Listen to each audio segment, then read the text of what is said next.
Hello বন্ধুরা, কেমন আছো তোমরা সকলে? আজকে আবারও চলে এসেছি কলা মোচা রান্নার রেসিপি নিয়ে। এই যে এখানে একটা পেন দিয়ে দিয়েছি, আমি পেনের মধ্যে তেল দিয়ে দিয়েছি। তেলটার মধ্যে আমি দিচ্ছি শুকনো লঙ্কা, জিরা এবং পেঁয়াজ কুচি। এটাকে বেশ করে একটু ভেজে নেব আমি। একটু হালকা ভাজা ভাজা ভাব হয়ে গেলে এখানে আমি অ্যাড করব কাঁচা লঙ্কার কুচি। এই যে এখানে কাঁচা লঙ্কার কুচি দিয়ে দিলাম আমি। এটাকে দিয়ে একটু নাড়াচাড়া করে নেব। তারপরে একের পর এক বাটা অ্যাড করব। এর মধ্যে আমি অ্যাড করব আদা বাটা, তারপরে দিব 1 চা চামচ রসুন বাটা।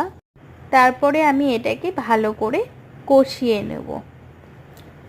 তারপরে আজকে এখানে আমি শুধু শুধু কলার মোচাটা রান্না করছি না, এখানে আমি চিংড়ি মাছ অ্যাড করব। চিংড়ি মাছ অ্যাড করে সেটা দিয়ে আমি রান্না করব কলার মোচা। ভীষণ টেস্টি, তোমরা কখনো এটাকে বানিয়ে খেয়েও বারবার খেতে মন চাইবে। এই যে এটাকে ভালো করে কষিয়ে নিলাম।